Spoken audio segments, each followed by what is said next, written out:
Indian Institute of Information Technology, Dharwad. So today I want to talk regarding a question that will determine India's next decade. It's not about will India grow or not. India will definitely grow, but the question is, will it grow responsibly? So to put things into perspective, India's current consumption market is valued at about $2 trillion and it's expected to grow till $4 trillion by end of 2030. So to put that into human terms, approximately 140 million new households will join the consumption market, and which is equal to the population of Japan. So basically, the entire population of Japan is going to join Indian consumption market in less than a decade now. And yet, India operates at 1.2 times its ecological capacity. That is, it is consuming more of what it can replenish. And this is the core study of my research, that consumption growth is not optional. It will happen, but the question, and the only question, is at what cost? So the existing literature has three critical gaps that this study directly addresses. First, almost all sustainable research focuses on the production side of the supply chain, and almost no research focuses on the consumption side, and that too of the Indian economy, which is so huge and diverse. Second, current sustainability metrics are largely theoretical. They measure the intent and not the outcome, and there is almost no practical guidance for the key stakeholders that are involved, like the policymakers, the consumers, and the corporations. And third is the relationship between sustainability and affordability, which is nearly absent, because if you look at India's tier 2 or tier 3 markets, if your solution is not affordable, we simply can't call it a solution. So this study pursues four objectives. First, we developed RSI, which is the Responsible Scaling Index, which is a practical benchmarking tool for India's consumption economy. Second, we map resource intensity multipliers across four sectors: FMCG, e-commerce, mobility, and energy. Third, through comparative case study analysis, we identify what we call decoupling inflection points, the specific practices and policies that actually separate growth from harm. And fourth, we translate all this into actionable roadmaps, which the key stakeholders can implement, like the corporations, policymakers, and the consumers. So our literature review synthesizes four bodies of work. On consumption growth, Banerjee and Duffalo show that rising middle classes shift towards discretionary spending, but India is doing this faster and across all categories simultaneously.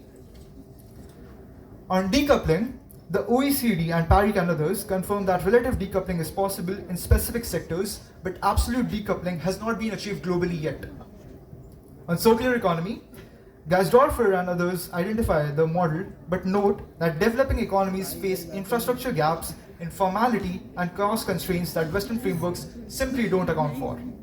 And on measurement, Christensen and Eccles show that ESG and SDG frameworks are built for corporate reporting and not driving implementation in heterogeneous markets.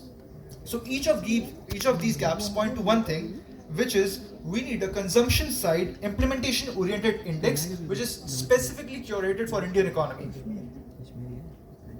So this is the Responsible Scaling Index, the core contribution of this research.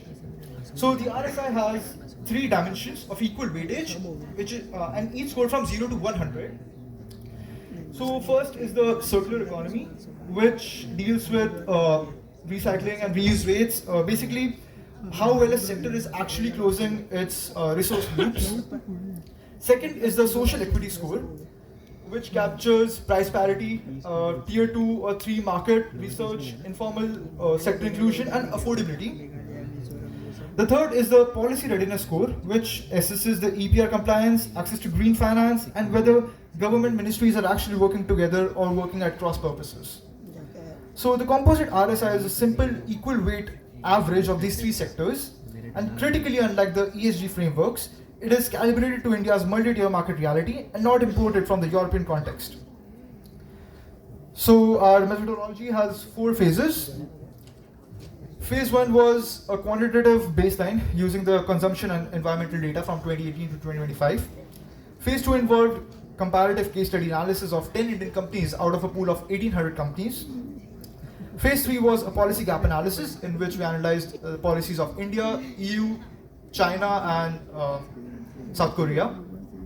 And phase 4 was stakeholder validation through 15 semi-structured interviews. Yeah. So let me walk through with what the data shows. Looking at the resource intensity table, FMCG is the most water-intensive sector at 320 liters per dollar of output. And packaging waste in this sector has increased by 40% from 2018 to 2025. The trend is stable, but it has a high baseline. Next, e-commerce is worsening. Average packaging waste per transaction has increased from 180 in 2018 to 250 in 2025, driven by single item orders and protective packaging. This is the sector that needs the most urgent attention right now. Next, the mobility and energy. So in mobility, EV penetration reached 6.4% of new vehicle sales, driving a 12% reduction in fleet emission intensity. And in energy, this is perhaps the most notable finding, that even though the use of energy has increased by 48%,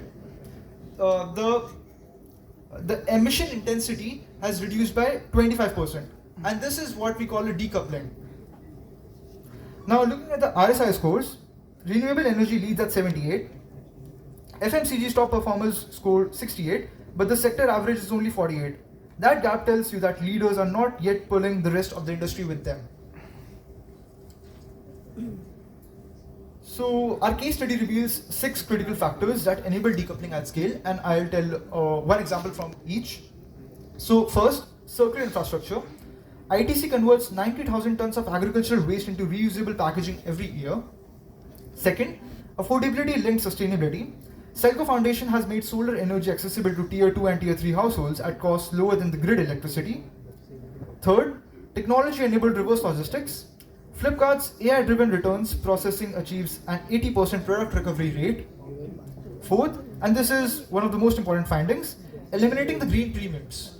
Because Bare Necessities sells zero waste products at price parity with conventional alternatives and achieves a 78% customer retention rate compared to the FMCG average of 45%.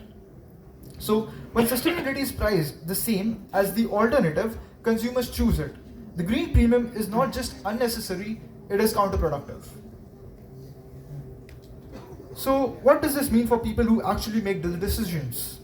For corporations, embed circularity in design from day one, not as a compliance exercise, but as a profit driver.